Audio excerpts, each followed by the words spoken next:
Publishing means, there's a lot of elements that you have to coordinate that goes into what you're pushing out to social channels. And it's about creating an editorial structure within your organization. What are all the elements that come together to create this content? So with that, I'd like to get into how the content you publish can benefit your brand. So first, let's talk about, we've said a lot about content. What is it? And I really look at content dividing into two different columns. I look at one, content as being promotional, right? So you have content talking about your discounts, events, notifying people of events, promotions, specials. These are a type of content that are published out to your audience. The other type of content, and where I'd really like to concentrate this discussion, is around entertainment and information. This is photos, videos, podcasts. Maybe you're doing a live stream, a how-to. This is more the type of content that takes creativity. Even your status updates are content. And where does this all live? So in the context of social networks, this could be, again, your own channels. So it's your fan page. You're linking out from your Twitter account. It could be, a Tumblr blog, right? And then one big point I want to start off with is content is a currency of trust on social networks. What do I mean by this? So that there's this mutual agreement between the brand and the consumer. If I connect to you as a brand, I'm letting you into a very personal space, right? I'm allowing you to connect to me, and you're publishing information that I'm consuming so I can interact with you.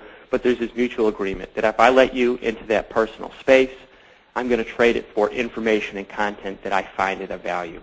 Value equals trust, and great content of value is essential in this space.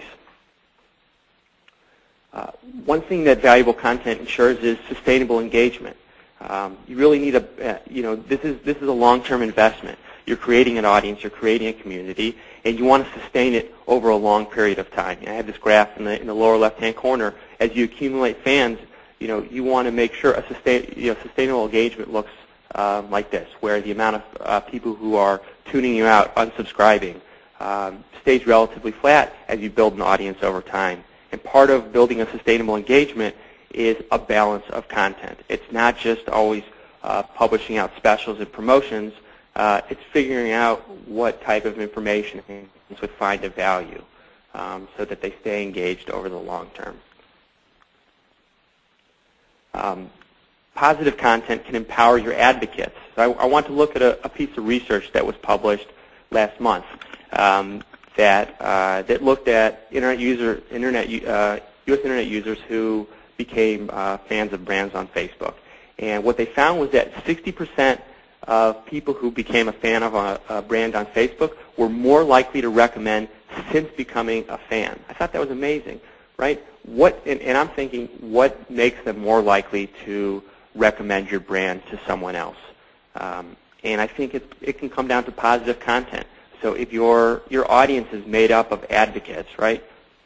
People who want to show the support of your brand, they have a larger propensity to recommend your brand to someone else, right? What type of content are you giving them to encourage them to be in that 60% of people that are more likely to recommend your brand to someone else? This is thinking about your audience as your word-of-mouth army, people who are going to recommend your brand to others.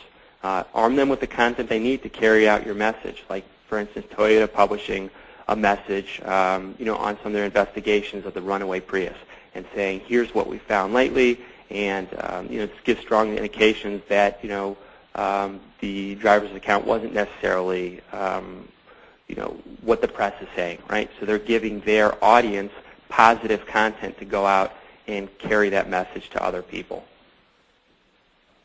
Engaging content, right? How does content help benefit your brand? Engaging content can help your brand stand out. Noise is a reality on social networks. What do I mean by this, right? So we're adding more connections all the time, and as we add more connections, more information is coming our way. That's noise.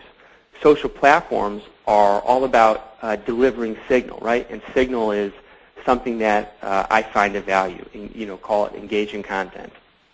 So if I'm a brand, I want to make sure that whatever I'm publishing out is making sure that it's reaching an intended audience, is making its way through the noise.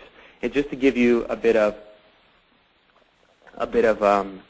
context, the average user becomes a fan of 4 pages a month on Facebook. That's 48 pages a year, right? They have 130 friends. They're adding 8 additional friends each month. Right? This is just a ton of connections we're adding on and a lot of information coming their way. So engaging content helps your brand stand out. And the good thing is that social platforms are actually they're engineered to reward engaging content. And a perfect example of this would be the Facebook news feed. So back in October, Facebook actually changed the interface that people experience when they log in. And the news feed doesn't deliver all posts from your network, right? It's not a flood of information. It's not all the information that's coming in. They're actually scoring updates based on how many likes a piece of content got, number of comments each post has received. They're scoring it based on how much have you personally interacted with the author in the past, interacted with this fan page.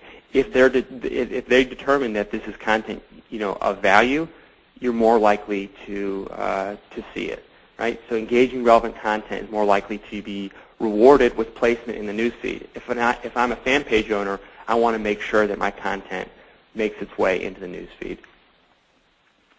Another example of how social platforms reward engaging content, just take a retweet, right? This is a perfect example of a reward that's built into a social platform. So insightful, helpful, funny, original, meaningful content is rewarded with additional exposure. So when JetBlue tweets out a tip, if you're traveling with a lap infant, you won't need to buy a seat, right?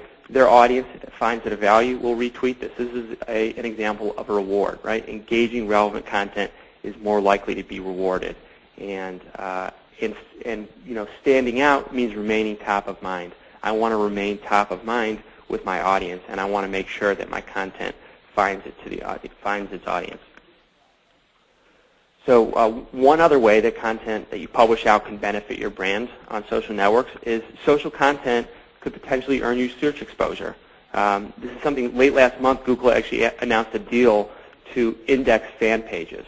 They already had deals in place with Twitter and MySpace, but this means that the content that you're publishing out through your social networks has a better chance of finding its way into search engine result pages. So not only are you delivering content and connecting with people who are already your fans and your followers, but potentially people who are looking for more information on your brand through search engines will now be finding this content as well. So I want to get into some practical guidance for creating your own content. First, start by putting together a content strategy. Before we start creating, we need some type of strategy.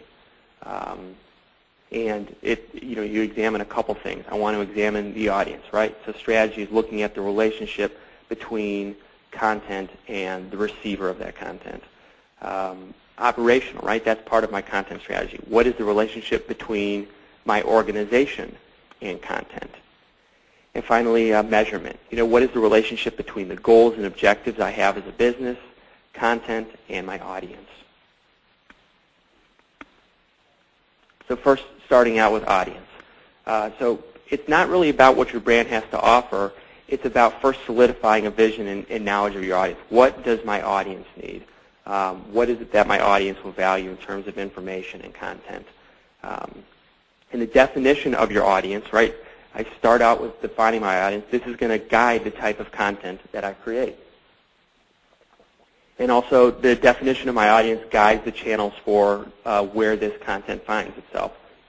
So, for instance, if I determine that, I have an audience made up, I want to target an audience of alumni. Maybe I'm not just going to create a general fan page for my school, but I'm going to create one for alumni. I'm going to create one for undergraduate admissions. This is the perfect example of where your audience defines the channels for the content. And how am I supposed to find out about my audience or what their needs are? So listen to what they're already saying about your brand.